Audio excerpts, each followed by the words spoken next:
So it's nice that we can provide something to the user, but for a site like this to really be successful, it has to provide something to the advertiser. If the advertiser isn't excited to the user, you're ultimately not going to succeed. And one of the great things about Rillip is it is exciting to the advertiser. It's particularly context sensitive, which is what advertisers are looking for these days. So let's take an advertiser, probably Hyundai. They go out what we call grid words, which is analogous to AdWords from Google. They purchase the Hyundai Genesis. Then a Rillip user puts in luxury cars.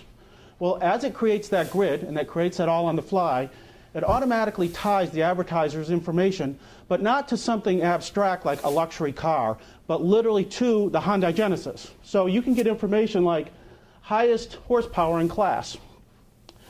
But what's really exciting is that you can even go to display advertising, which you would have to usually do a click-through to get to. We actually take that out of the way for the advertiser. It's on the screen immediately because it can be that specific to an individual product. But Rillip goes beyond that. Because Rillip is location aware, we can actually take that ad and have it different depending on the location that you're at. So the advertisement in Chicago may not be the same one in Florida. This is also very important for mobile devices as well, too. Although we're focusing right now on the Rillip website because we think that's the greatest web revenue opportunity, there's also opportunities because Rillip is what we would call a platform technology. It allows several things to be created from it. Corporate data analysis and third-party integration. We have 3 perspectives right now that we're looking for corporate data analysis. What this does, it allows us to help us create the product, mature the product in a very specific vein. Third-party integration, such as this is an example of AARP having a long-term care comparison from Rillip built into it. This allows us to actually get the product out there and creates a way to advertise the product. Commercializing Rillip.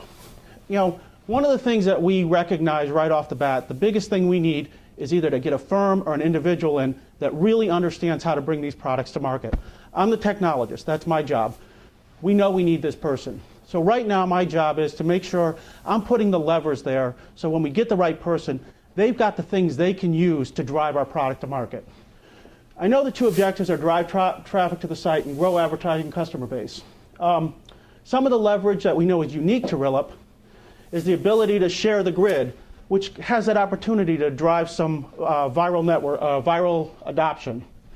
Also, this high context search capability gives a great way to go out to the advertisers. We also have access to the University of Illinois, U of I Engineering School, and this is one of the top schools in the country, which is a great mechanism to get the message out, as well as do some testing. There's multiple approaches to both going after the advertisers and going after the users. Again, we really need to get the right people in place.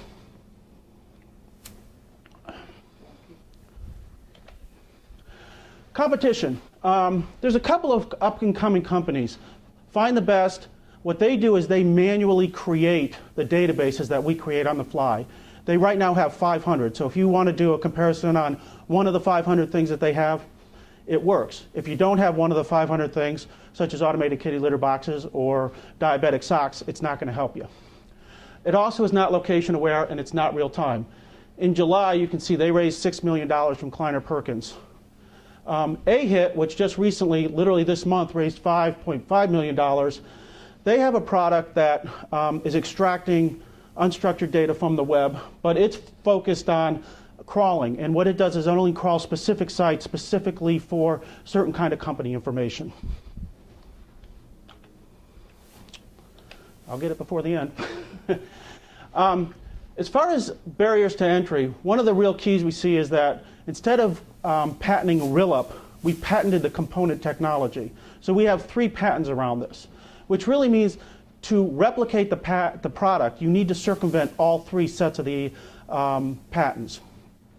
We also have several technology barriers where we think that we're ahead of other folks.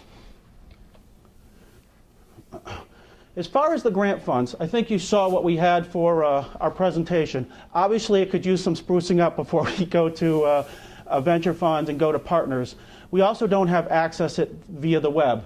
The way it works right now is it's a desktop app that was used for development. So it's really critical for us that we have that platform for demos, for testing, to be able to show it to people. It's the product. People need to be able to see it. It's a concentrated 2-month, 4-person effort. Again, it takes up $45,000 of the grant. It's really what the focus is on. We also have 2 of the 3 patents that need to be converted to from provisional to non-provisional. One has actually been converted this week. As far as the additional funding, the initial funding, we're looking at $500,000. That's a development-centric phase where we're going to produce the product that we can actually show and have a real beta site that we can put out there and identify that web marketing resource. Month 7, approximately, or 6 months afterwards, we see about $1.5 million, and that's really to initiate the operating company. This will help us establish that web presence, drive the traffic, really get the company started. At month 15, we'll know we'll need additional funding to really accelerate the growth of the company. Right now, we have $2 million in there. That's going to really be dependent on the model that's chosen to commercialize it. Something like TV advertising could be way more expensive than taking a viral approach. Here's our summary pro forma. As you can see, we've broken out the revenue into 2 pieces, mobile and web. And what we expect that initially we want to go with the web product, but mobile is becoming so important.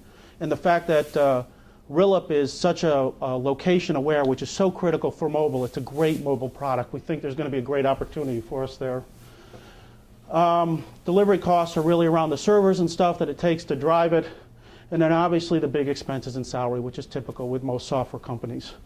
As we see it right now, somewhere in year 3 is when we expect to go cash flow positive.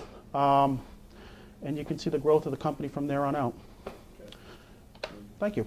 Very good.